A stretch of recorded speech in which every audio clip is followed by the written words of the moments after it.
Hello, we did our concept analysis on professional growth. My name is Jade Carrere, this is Tiffany Rowe, and this is Brittany Mezquita. Okay, first I will discuss the background and significance of our concept. Why is professional growth important for nursing? The concept is at the core of nursing. It is essential for nurses to continue to strive and grow in their specialty. Once a literature review is completed, 168 results were found. Of these results, 3 articles specifically discussed the meaning of professional growth, how to achieve it, or applied in a tool. Of the 3 articles, one in specific discussed a 3-phase process of professional growth related to nursing. The 3 steps are current education level, amount of years in clinical experience, and the ability to apply theory into nursing practice. These findings were based on the author's personal experiences.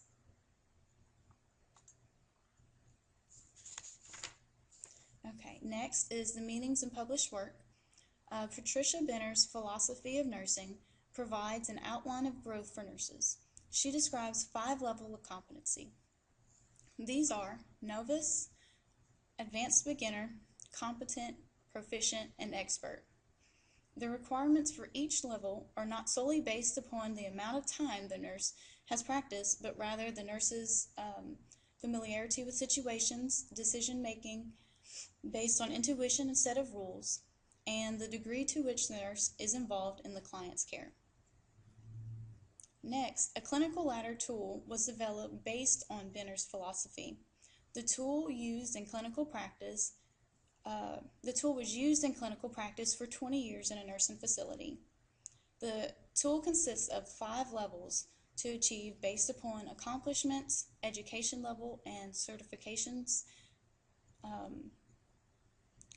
with a salary increase for each level.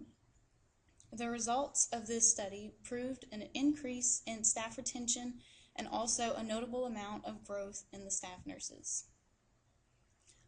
The last article discusses the manager's role for their staff for professional growth.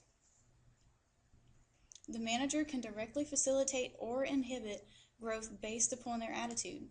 The results show that when a manager encourages, supports, and values the staff's opinions, the staff is more likely to seek opportunities to develop professionally. Okay, so why conduct a concept analysis?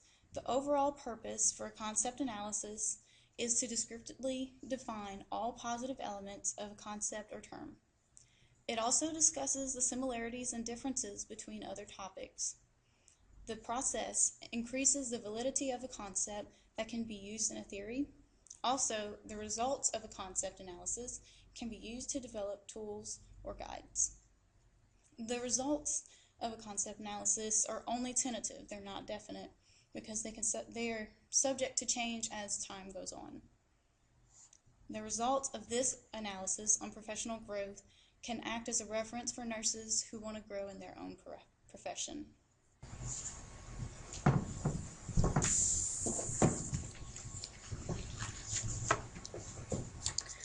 I will be discussing the definition of our concept, professional growth.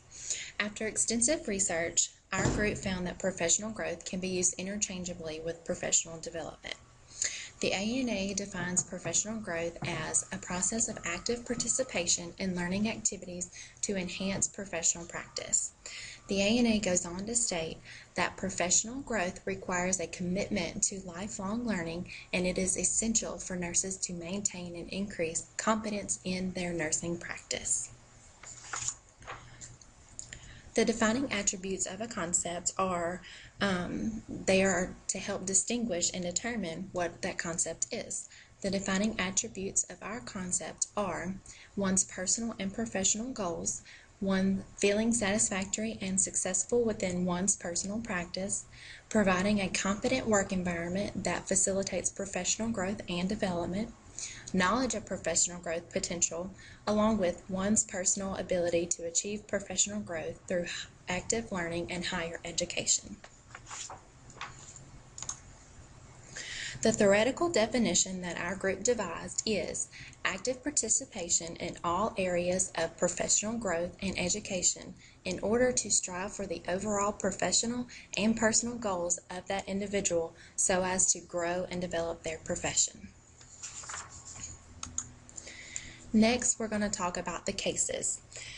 When conducting a concept analysis, one will have to examine a plethora of information. From that information, the examiner must figure out what is relevant and what is not. That's where the cases come into play. Chin and Kramer, the first case that we will talk about is model cases. Chin and Kramer discuss the fact that model cases are also known as exemplar cases. If this is not X, then nothing is. Walker and Avant go on to describe the cases as formulated and presented by the best of the examiner's ability and understanding of their topic. This case represents all the defining attributes associated with the specific concept. An example of this is within one of the research articles that we found. It discusses how managers or leaders can promote professional growth for their staff. The results of our research article showed that staff nurses believed that these managers who facilitated their professional growth elicited all the defining attributes of our concept. Next is related cases. In these cases, Walker and Avant, along with Chin and Kramer, agree that they are representing contrasting but related ideas.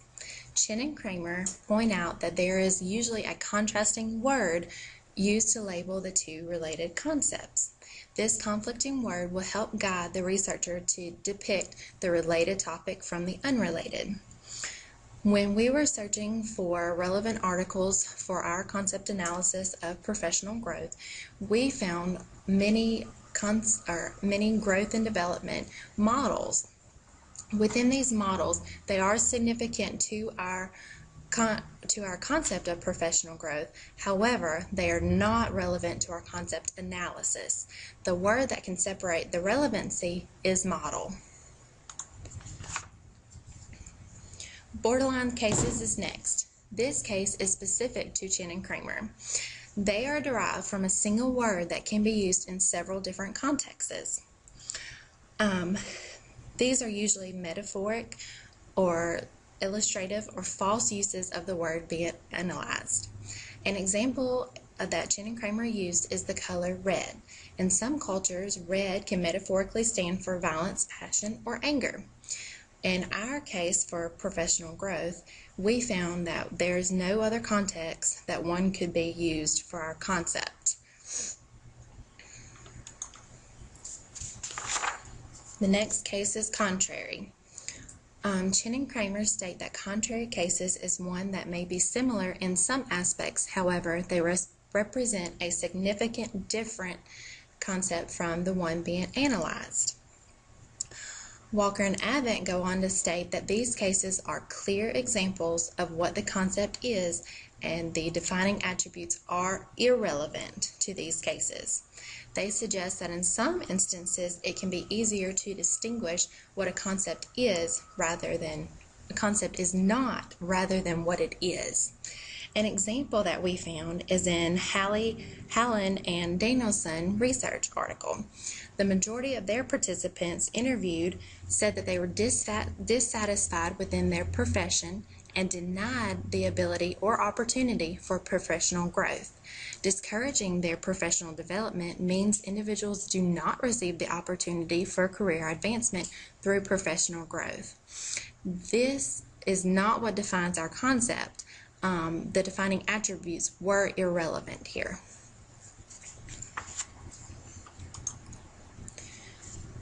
The next concept is invented cases, the next case is invented cases.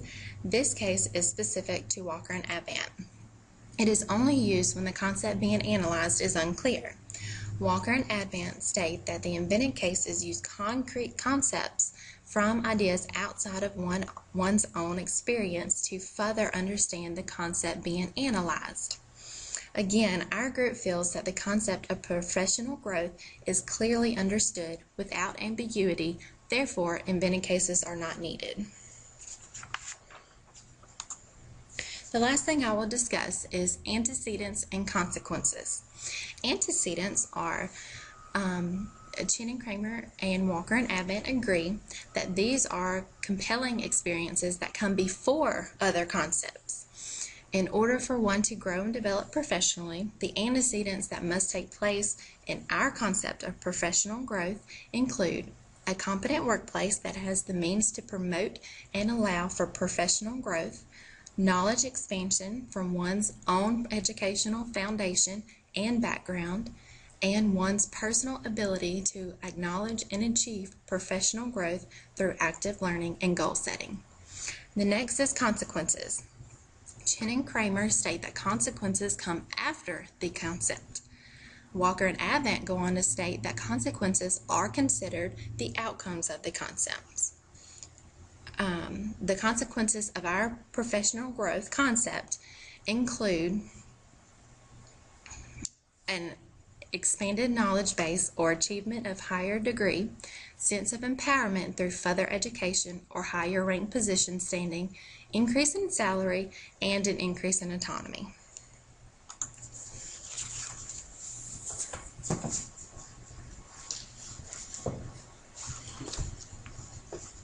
I will talk about empirical indicators.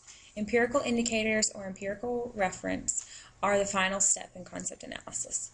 Empirical indicators are defined as classes or categories of actual phenomena that by their existence or presence demonstrate the occurrence of the concept itself, as defined by Walker and Advent. There's quantitative and qualitative criteria. The quantitative criteria, we did a review of literature for professional growth and found that the data measurements in this study were relevant to professional growth, but they were limited to only 3 tools. These tools are Patricia Benner's Philosophy of Nursing, The Levels of Experience, Donley and Flaherty's article of Promoting Professional Development, 3 Phases of Articulation in Nursing Education and Practice, and Pearson, Leggett, and Moore's Tool for Professional Growth by Use of a Clinical Ladder. Qualitative criteria. The qualitative data of the tools found in the literature review used focus groups and interviews to evaluate the nurse's personal perception of their professional growth.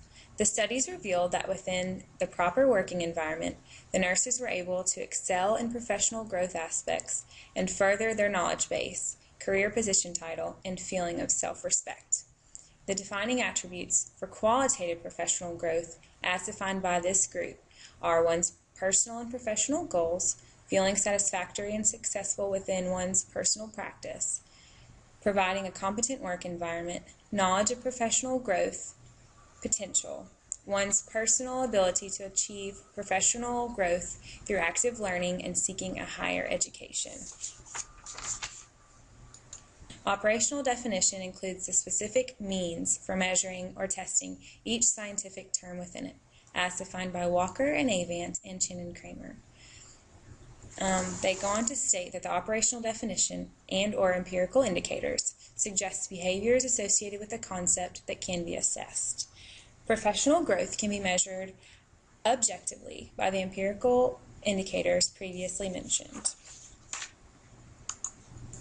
In summary, professional growth can be obtained in numerous ways, such as further education, specialized training and or certifications, increased amount of work experience, advancement within the hierarchy of the workplace, and increased competence within the specified field.